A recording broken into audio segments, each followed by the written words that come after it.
prezamirano. Mene čudi, da je te, kaj ne rečemo, Nemce, no ne bom zdaj kakšnih hudih grnih izrazov uporabljal, tako motilo, da so seveda tega napisa danes v cerkvi ne boste videli več. Zato sem tudi označil razglednico, kar narod naš dokaze hrani. Kar naprej, prosim. No, ne moramo še mimo ene zelo zavedne vasi Globasnice, tudi vidite slovenske razglednice. Razglednica mi je zanimiva tudi v toliko, da so založniki na naslovno stran natisnili tudi prostor za narodni kolek. Skratka, da je še narodni kolek nalep tukaj gor, če boš pošilil razglednico, kar se mi zdi še dodatno zanimivo. Kar prosim naprej.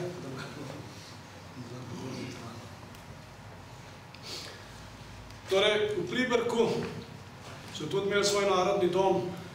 Pliberk, tudi v tem mestecu Koroškem, seveda so bili Nemci v večini, čeprav je to ravno tisto mestece, za katerega že omenjeni Ante Bek, namreč učitelj Ante Bek, kar se tiče položaja slovenstva, nemštva na Koroškem v začetku 20. stoletja, je odličen zgodovinski vir, ne literatura več, ampak vir. Stvari, ki jih je on zapisal, ki se nanašajo na ta čas, držijo. Drugo je tam, ko on navaja kakšne druge vire in tako naprej, ampak on je šel po terenu, on je recimo za počitnice si rekel, te počitnice bom razkril zato, da prehodam celo slovensko-nemško mejo na Koroškem in si ogledam teren. On je šel po gostilnah, po župniščih, spraševal ljudi, po kopališču ogledoval in je poročal na podlagi nekih objektivnih stvari, ne pa kar tako, nekega katedra.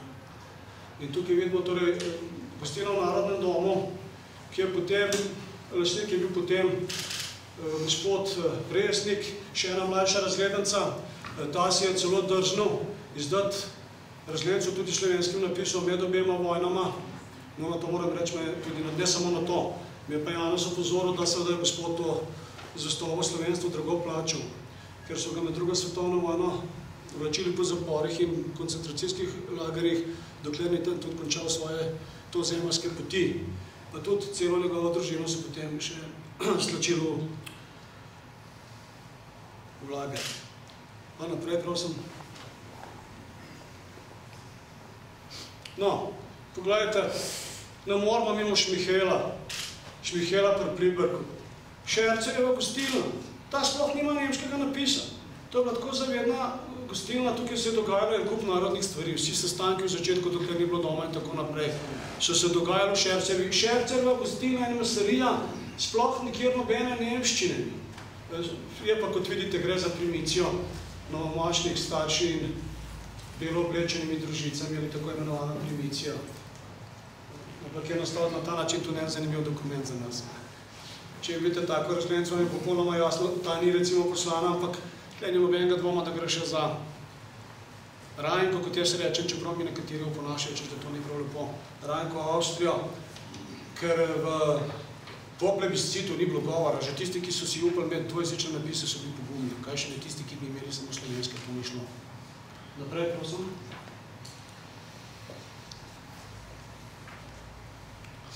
No, kaj bi še upozoril? Pogledajte, ena stvar je evidentno jasna. Kaj je razglednice prepovedujel? Kot je že Janez upozoril, marsikaj, o čemer sploh pravzaprav nismo vedeli, ali pa smo bili premalo poučeni. Generalno gledano si pa upam trditi, da razglednice krasno odražajo položaj koroških Slovencev po prvi svetovni vojni oziroma po izgubljenem plebiscitu za nas. Namreč, če pogledamo mi prve koroške razglednice s slovenskimi napisi, ki jih jaz uspem zaslediti, so tam z konca 19. stoletja. Od konca 19. stoletja pa do plebiscita, do leta 1920 je torej dobrih 20 let. Od plebiscita pa do nemške zasedbe Avstrije leta 1938 dobrih slabih 20 let, kakšno leto manj. Ampak število razglednic za ta čas slovenskih, vsaj dvojezičnih govorim, je pa neprimerno manjše, ne enkrat manjše, nekajkrat manjše. In že sam ta podatek dovolj zgovorno prepriča, kakšen je bil položaj koroških Slovenk in Slovencev po izgubljenem plebiscitu. Grozno. Zanje se takrat dejansko res začne boj za preživetje. In Žvabek pri Pliberku, razglednica, ki jo celo izdal nek nemški fotograf, kaj se je na koncu tam, se piše vse v knjigi, ne vem na pamet, ima razglednico mislim, da iz leta 27, da je celo zabeležena letnica, samo slovenskim napisom. Redkost, velika redkost. Naprej, prosim. Tukaj pa skoraj da, ne bom bral, samo hotel brati. Prej je Janez rekel, da bi šli na Prevalje, si ne upam. Namreč, zakaj si ne upam biti na Prevalje? Edina razglednica, Prevalje sicer imajo eno razglednico, eno samo, ki ima ime kraja zapisano v slovenščini. Žal ni v moji posesti tudi, no pa tudi nisem se preveč potrudil, moram reči, tukaj res na koncu je že zmanjkalo moči. Nimam. To je razglednica, ki prikazuje samo župnišče in pa cerkev na Prevaljah. Še en dokaz, kar sem tudi že v uvodu zapisal, po vsej verjetnosti so ogromno razglednic koroških slovenskih krajev s slovenskimi napisi založili zavedni slovenski duhovniki. Ta razglednica je edina, ki po kriterijih, ki sem jih sam določil, ne sodi v knjigo, ne bi smela soditi v knjigo. Zakaj sem ga dal? Govori torej o razvitju zastave nemškega moškega pevskega društva na Prevaljah leta 1907 in je takrat tudi poslana s Prevalj, tako da je res krasen dokument. Skupaj z dopisom, ki sem ga najdel v miru, je to odličen pokazatelj. Kaj vam hočem povedati? Da ne bi kdo mislil zlasti, kaj sem, jaz sem mislil tudi na moje dijake in dijake, ne veste, to moram, ne? Ja. Da ne bi kdo mislil, da je pa ta Koroška, ki nam je ostala, Mežiška dolina, da je bila pa ta morda bolj slovenska, kot pa kaj sem je na Podjuna. Kje pa? Na Podjuna je bila leta 1920 veliko bolj slovenska. Zakaj? Zato, ker tam ni bilo industrije. V Mežiški dolini je bilo pa ogromno industrije in ta je bila v glavnem v nemških rokah. In tam, ker so bili oni ekonomsko močni, se je to odražalo tudi na drugih, torej tudi na narodnem področju. In ta članek, ta razglednica krasno odslikava ta razmere v Mežiški dolini v začetku 20. stoletja. Zato sem ga dal, da se loči, da bo jasno ljudem to, kar sem hotel povedati ravno kar. Naprej, prosim. No, še kaj mora biti. Ne bi smel biti. Ne, mogoče. Par bi še bilo zelo zanimivih, no, tako da bi zelo žal, če tega ne bomo mogli pokazati. Zdaj ni več veliko. Ampak je še nekaj stvari zelo zanimivih. Ne veliko. Pa knjiga v roke vzeti. Ja. Povej. Tlele smo zdaj končali samo moment. Pardon. Še malo bi bilo treba iti. Mi smo zdaj končali pri tele razglednici tukaj. Zdaj bi mogli začeti s Dravogradom. 25 radio. Tehnika naroda. Tehnika špila. Povemo še eno naprej. Moram bi tle začeti, ampak zdaj pač ne vem, zakaj jih bi. Tudi prej višari ni vendar, da se vedo, da morajo biti. Ne vem, zakaj jih ni. Te višari sem pogrešal. So v drugem formatu. Ja, možno, že so v drugem formatu. Ja, to so pač v drugem formatu. Poglejte, no, pustimo vsaj tako. Vsaj tako pustimo. Dobro. Pustimo vsaj tako za enkrat. Se prav žal mi, no, pač se boste v knjigi lahko si pogledali. A poskusimo naslednjo, samo še enkrat. Ne. Žal, dobro, poglejte, Prevalje, potem, severno pamet, potem Dravograd, kolikor je meni znano in tudi sem spraševal vse druge zbiralce, Dravograd nima iz časa Avstro-Ogrske niti ene same razglednice s slovenskim zapisom krajevnega imena.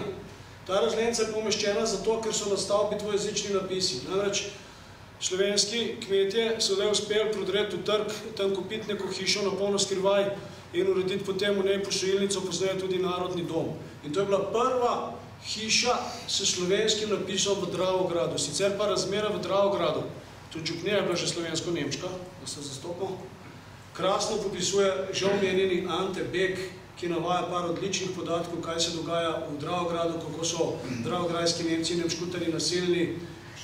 To je izredno zanimiva razglednica, pravi unikum. V bližini si je nekoč nahajala Tostovrška Slatina, Tosti vrh, torej pri Ravnah sicer, da me ne bo kdo.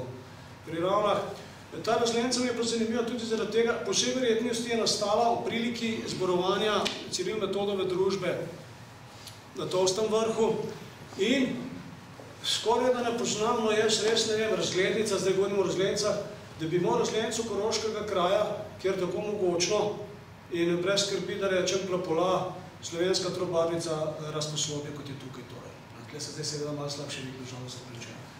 Potem, pogledajte, Jezersko je pač en specifikum.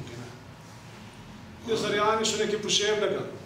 Da so bili edini kraj na celotnem slovenskem Koroškem za časa Rajnke Avstrije, ki so imeli javno osnovno šolo s slovenskim jezikom, edini na celotnem Koroškem. Se zato pa ne čudno, da je tako bilo s Koroško, kot je bilo. Kajti poleg ekonomije je bila smrt za slovenstvo še ultrakvistična šola, ki ni bila nič drugega kot šola za poljubčevanje Slovencev in Slovenk. Ampak dobro, ne bom zdaj jaz to zahajal, to so že drugi veliko o tem povedali. Hočem samo reči, da se to, da je bilo Jezersko tako trdno slovensko, lepo odraža tudi v starih razglednicah. Jezersko ima ogromno razglednic. Mislim, da med prve 3 sodi na celotnem slovenskem Koroškem ozemlju in velika večina jih je samo slovenskimi napisi, redke so dvojezične, samo nemške pa še sploh strahotno redne. In ta je ena najlepših, zato sem jo tudi umestil res čudovito. Zdaj prehajamo pa že na čas plebiscita. Tukaj je ena razglednica, Bistrica v rožu, zanimiva je. Prikazuje, kako se je že takrat začel boj, tudi na področju razglednic. Kako so tudi razglednice služile pravzaprav kot propagandni material. Tukaj je nemško ime kraja seveda prečrtano, natisnjeno slovensko ime Bistrica. Razglednica je pa zanimiva, sem jo sicer že objavil, ampak zakaj je tukaj tudi ponovno, ker je odličen dokument. Slovenski šolnik, ki je bil poslan na Koroško, da uredi zadeve tako, kot mora biti po to novem, ker neko bojo Slovenci tukaj imeli oblast, piše, kako je tukaj vse redil, kako je z učilnice pometel vse nemške napise, kako bo tukaj prav prijetno živeti in tako naprej. Seveda potem iz vsega tega ni bilo nič. Zakaj je tudi ponovno objavljeno? Ko sem jo prvič objavil, nikakor nisem mogel razvezljati, kdo to piše. Pa sem se trudil, pa sem po šematizmih izkopal, včasih človek nima sreče. Včasih človek res nima sreče. No, potem se pa nekdo sam javil in mi pomagal. To je bil dr. Marjan Smolik, kajti razglednico je pisal njegov oče, Rupert Smolik. In je bil prav vesel, sem mu potem še naredil kopijo teksta. On je takoj povedal, pravi, to je pa moj oče, sem rekel, no, z veseljem sem zelo vesel, da ste mi povedali. Tako, to je ta. Potem pa pogledajte, še par stvari bi rad povedal, no se ne bom že dobro. Tukaj pogledajte, imamo razglednico, ki je bila izdana že pred plebiscitom in je seveda nemška. Klagenfurter Hite, Celovška koča. Zdraven pa slovenski napis, prečrtali so nemškega in dodali so da slovenski napis. Koča na Mačanski planini. Zakaj tudi to objavljam in posebej prepodujemo to? Zdi se mi umestno, da bi Slovenci začeli uporabljati za določene stvari imena, ki jih mora. Kaj imamo mi tukaj za govor Celovška koča? Kočo še res da ustanovili nemško misleči ljudje z Celovca. Ampak ta koča leži na Mačanski planini. In če bi bila meja, kot bi bila, če bi se plebiscit iztekel drugače, to gotovo ne bi bila Celovška koča. Ampak koča na Mačanski planini. Dajmo že enkrat za svoje kraje uporabljati imena, ki jih bi se spodobilo. Če gledamo naprej, pogledajte še en zanimiv primer, kako je potekal ta boj v času plebiscita. To je spet razglednica Baškega jezera z otokom, spet natisnjena pred plebiscitom nemška. Gore je bil nemški napis, tukaj se zdaj vsega to seveda ne vidi, ki so ga pa seveda Slovenci potem prečrnili in napišali Baško jezero z otokom po slovensko. Teda pogledajte zanimivo stvar. Žal se je zgodilo, kot se je leta 20. In leta 20 je nekdo izdal razglednico Baškega jezera s slovenskim napisom. Tudi zad je napisal, izdajatelj ta in ta, zgornje Dobje na Koroškem, vse slovensko. Sam, če je on hotel to razglednico po izgubljenem plebiscitu prodajati, je počrnil slovenski napis in napisal po nemško fakar zdaj. In celo zadaj, se pravi zadaj, za nas predaj, na naslovni strani je vse, kar je bilo slovenskega izdajatelja in vse to njegov vlastni kraj, vse to je lepo počrnjeno in napisano po nemško. To zelo jasno kaže na ta boj tudi na razgledničarskem področju. No, tukaj sem vam hotel pokazati, pač rekel sem, kaj so ti elementi, ki jih človek najbolj upošteva sveda. Kdo je založnik, kdo je izdajatelj, fotograf, vse te stvari so lahko pomembne. Predvsem je pa pomemben sveda žig. Tukaj je nekaj slovenskih žigov, pa dvojezičnih, pa žigov pomožnih pošt in tako naprej. Tudi tukaj je bil strašen boj. v času Rajnke Avstrije, ali pa cesarske, da ne bom skozi Rajnke Avstrije, cesarske Avstrije, si je samo 12 krajev na celotnem območju slovenske Koroške uspelo izboriti tudi slovenski poštni žig, se pravi dvojezični, nemško-slovenski. 12 na celotnem ozemlju Koroške. Od tega so bili, koliko jih je bilo na naši strani, Kotle, Črna, Jezersko seveda, še eden, smo pa ti trije. Dobro, zdaj imamo pa že naprej. Poglejte, tukaj mi je pa prav žal, da vam ne moram. Tukaj vam pa hočem prikazati nekaj res vrhuncev razredničarskih. In sicer, kako res lahko, kako lahko res razgledanca neverjetno pove o preteklih časih. Tukaj imamo razgledanco Raven na Koroškem, Buštajna takratnega. Gre za neko gasilsko slavnost leta 1916. Sestra piše bratu, ki je bil v šoli v Šent Pavlu, v Labotski dolini, da je tudi sama sodelovala pri gasilski slavnosti, pri dekoraciji in tako naprej. Ampak to nas zdaj zanima. Ko bi pogledal napise, tukaj piše Hamburg, trgovina, tukaj piše na občinski stavbi Markt Gemeinde Amt Gutenstein, se pravi tržni občinski urad Guštan in tako naprej. K sreči je pa ta razgledanca, hvala Polda, moram se še enkrat Poldi zahvaliti za to res čudovito, fantastično razgledanco, ponovno ravna na Koroškem, poslana 8. februarja 1919. leta. Torej, ravno, kažem, par mesecev, tudi ne, odkar je nadporočnik Malgaj s svojimi vojaki vkorakal v Mežiško dolino. Marsikaj se je spremenilo. Razgledanca je že sama po sebi odličen dokument, ker tukaj, če bi videli so slovenski vojaki, ki bodo prisegli, majstrovi borci bi lahko rekli, ki bodo prisegli, o tem krasno poroča mir, samo ta navedeno knjigi, tako da ni pobela, ampak česar pa seveda zdaj ne morate videti, ne? Nič več tukaj ne piše Markt Gemeinde Amt Gutenstein, ampak piše občinski urad, naprej se ne da prebrati. Ta trgovski naprej tukaj napisano Handlung je ravno kar prebel, napis nemški je ravno kar prebelen, slovenskega še ni. Skratka, fantastičen dokument, pa kaj ne rečem, odličen pokazatelj stvari, ki se dogajajo v času. Potem imamo tukaj, pogledajte, dobro, rekli smo žigi, slika. Zdaj imamo pa tukaj, seveda zdaj ne moramo, edin, če vam jaz, čakajte, pa bomo pa jaz bomo to prebrati s knjige, zakaj pa ne, vse bom priskopil. Se tole je tole bolj pod koncu. Aha, ko vidim človek je tudi vrak. A še ga morači? Ne, si ni treba, ne rabo to. Aha, to se pravi, to je tole pod koncu, ja. To bi bilo pa res dobro. Vsaj neke stvari.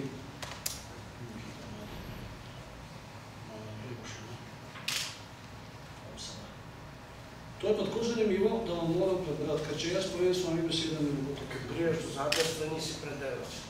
Ja, ne, ni kraja, to je se bom hitro naredil, tole, gledajte, čist malo potrpeno še. Tukaj ga imam, ja. Sicer je to razgledanca, slikovni del je v začetku objavljen pod Zilsko dolino, tudi slikovni del je Zeljanka v slovenski narodni noši. Celjski župnik Alojzij Vavti je prejel zanimivo sporočilo. Prisrčna hvala za voščila, kot sem uspel sklepati, očitno mu je Vavti temu gospodu pisal za god. Ako bi pisal, Koroška zemlja te tlači, kamenita ledina teorija z uspehom brazda v trdo kožo in srce korajžno spi, bi boljše zadev. Človek se potaplja v melanholijo vsled rastočega prepričanja, da naloženega dela ni kos. Viš, tkuje, imej se prav dobro v srečnih selah. In na koncu sledi še podpis v cirilici, starina. Nobenega dvoma ni, da bi tudi za narodnega voditelja koroških Slovencev Janeza Starca. In kaj se je zgodilo? Gledajte, jaz ne vem, kakšen dokument bi lahko pričaral stisko tega človeka, kot je ta razgledanca, ki je pisal ne zato, ker si je zlil vso to muko, ki ga je doletela svojemu prijatelju Vavtiju na selah. Na selah v slovenski Trnjavi je bil Vavti še zmeraj kolikor toliko varen. Starc se bo moral dogovarjati za pravice koroških Slovencev. Verjetno kot župnik je bil tudi zato, kot duhovnik, imenovan na ta položaj, bil tudi deželni poslanec, ker verjetno si ljudje, ki so imeli družine, tega niti niso upali, po moje. Jaz tako sklepam. In kako je na tega človeka to težko padlo, ker on tega ni vzel kot nekaj, kaj se jim čast, ampak kot veliko obveznost in se je zavedal, da bo težko kaj naredil v situaciji, kakšna je bila. In to mu leži kot eno težko breme na duši. Ta kratek zapis to, jaz ne vem, krasno odraža. Če pogledamo naprej, potem imamo pa še en bolj pretržljiv dokument, ki ga je pa Jane že omenil. To bi pa vseeno prebral. Vse ne, da bi zdaj citiral, kdo je bil prva žrtev, pa do tretja, pa druga, sam določene stvari bi pa vseeno rad povedal tukaj. Se vidite, da ne bo več veliko.